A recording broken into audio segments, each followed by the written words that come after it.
नमस्कार दोस्तों, ज्योतिषम चैनल में आपका स्वागत है। पिछले कुछ समय से मैं कोई नया वीडियो नहीं डाल पाया क्योंकि मेरे कोई व्यक्तिगत कार्य में व्यस्त था। मैं आपका प्यार और समर्थन बहुत मिल रहा है, आपके कमेंट बहुत आ रहे हैं, उनके पूरे उत्तर देने की कोशिश भी कर रहा हूँ। हो सकता है कुछ लोग संतुष्ट ना हो, लेकिन बहुत से लोग संतुष्ट भी हैं। इसी तरह प्यार और समर्थन बनाए रखें तो मुझे भी इस तरह का प्रोत्साहन मिलता रहेगा और मैं आपके लिए रोज़ नई जानकारी प्रस्तुत करता रहूँगा। आज जो बात करेंगे वो टॉपिक है शादी क्यों करें। आजकल के लड़के लड़कियां शादी के नाम से सिर्फ एक ही सवाल पूछते हैं, क्यों करें शादी। इस बात में कितना सच है, कितना झूठ है, क्या उनकी मानसिकता है, शादी क्यों करनी चाहिए, उनको क्या जवाब दें, क्या समझाएं। बहुत से लोग इस बारे में अनभिज्ञ रहते हैं, समझ नहीं पाते कि क्या कहें उनको। मेरे कुछ विचार हैं इस बारे में, आपको मैं स्पष्ट करता हूँ। आपको ठीक लगे तो आगे प्रसारित शेयर ज़रूर कीजिएगा।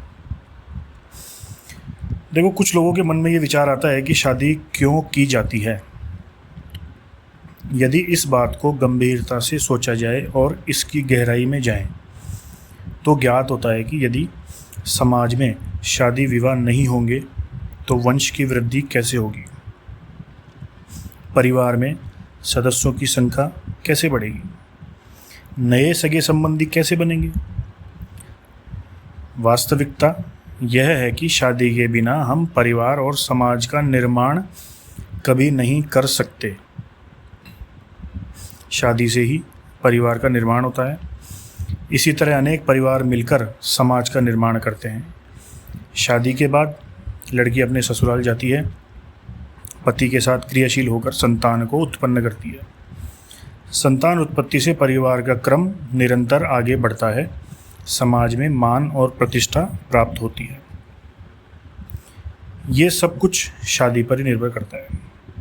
शादी करने के बहुत से कारण हैं और हर कारण का अपना बहुत महत्व है।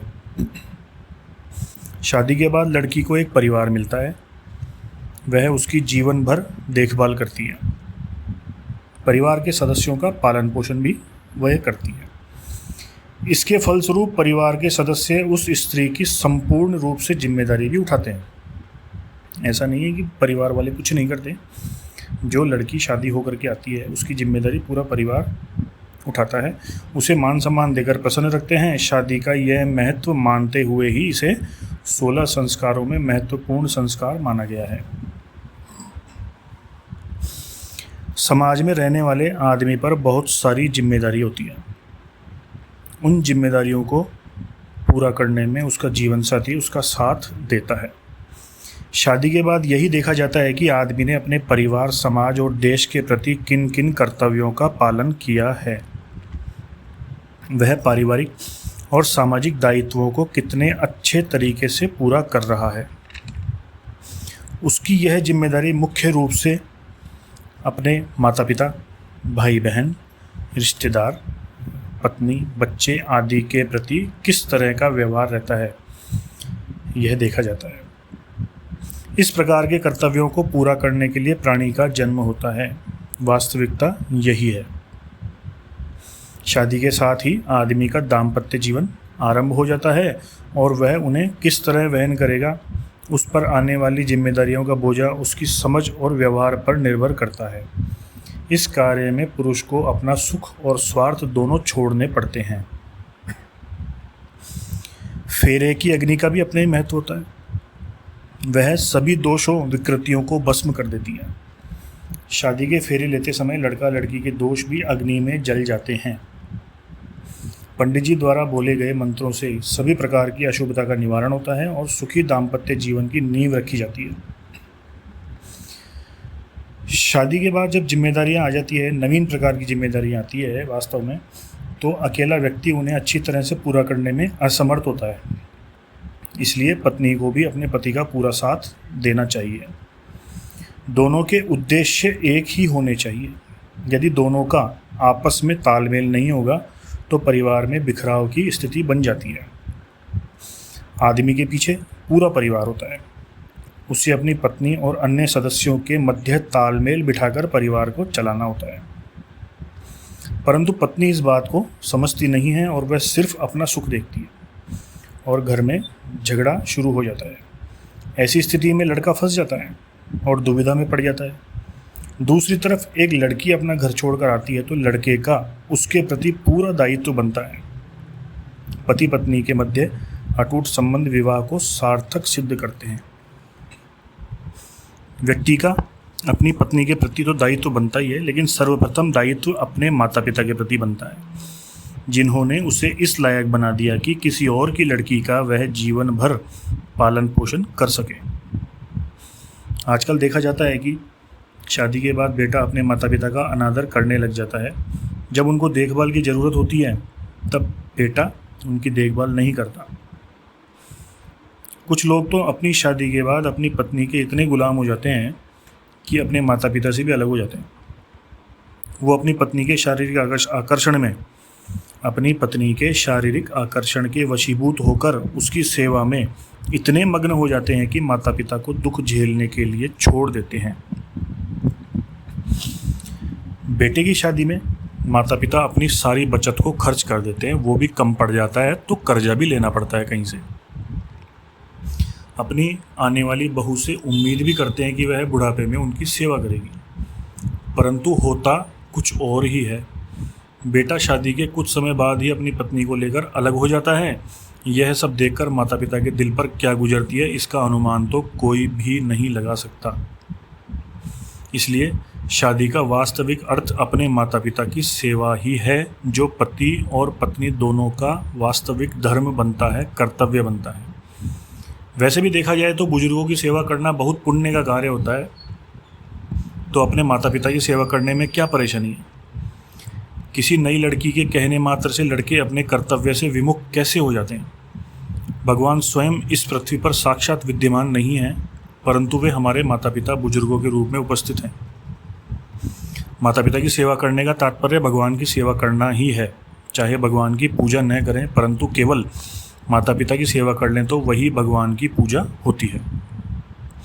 ऐसे व्यक्ति का घर सदैव धन धान्य से परिपूर्ण रहता है। उसे किसी तरह की कोई कमी नहीं रहती है।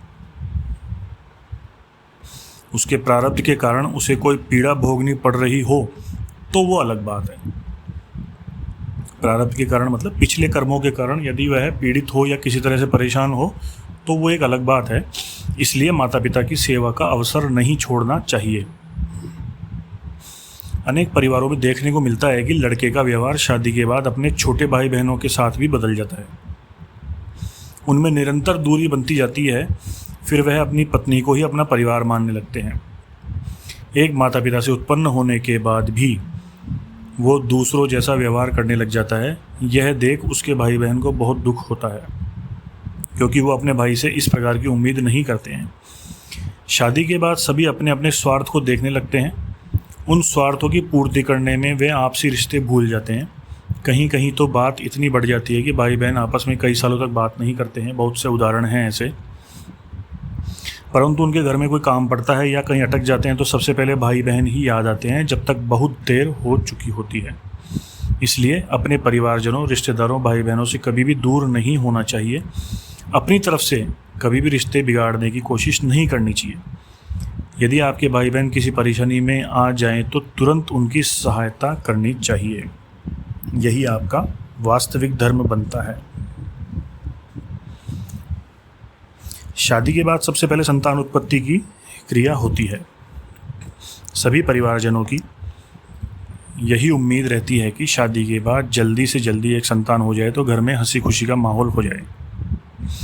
उसके बाद बच्चे के माता पिता का कर्तव्य हो जाता है कि वे अपनी संतान को सुसंस्कारी बनाए, उसे अच्छी शिक्षा प्रदान करें, अच्छे विद्यालय में प्रवेश दिलाए, उसे इतना सक्षम बनाए कि जीवन की हर स्थिति चाहे अच्छी हो या बुरी हो उसका डटकर सामना कर सके।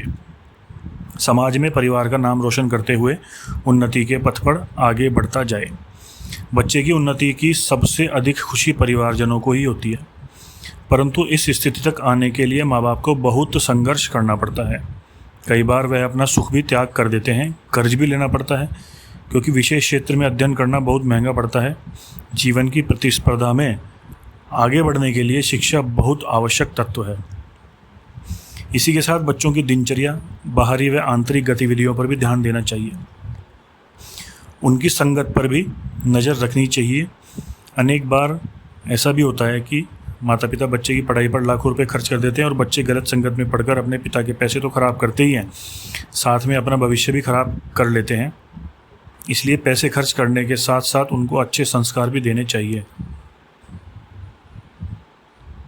क्योंकि आप अपने बच्चों के साथ हमेशा नहीं रहने वाले, परंतु आपके दिए हुए संस्कार उनके साथ हमेशा रहेंगे। जब भी बच्चे कोई गलत काम करने लगेंगे तो आप वहाँ नहीं होंगे उन्हें रोकने के लिए, ये वास्तविकता है, परंतु आपके दिए संस्कार उन्हें ज़रूर रोकेंगे। गलत काम करते समय उन्हें याद आ जाएगी कि मेरे परिवार ने मुझे क्या सिखाया है। उनका ज़मीर उन्हें कोई भी गलत कार्य नहीं करने देगा।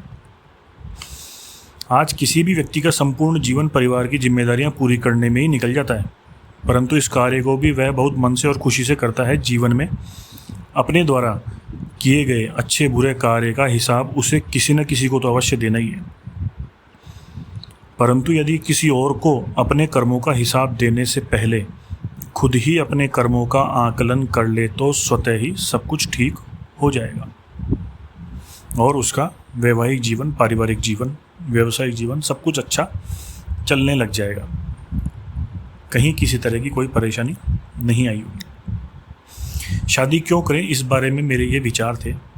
आपको मेरे विचारों में कुछ ऐसा लगे कि ठीक नहीं है या कुछ अच्छा लगे या आप इसमें कुछ जोड़ना चाहें कि यह भी एक कारण हो सकता है, तो मुझे कमेंट में ज़रूर बताएं।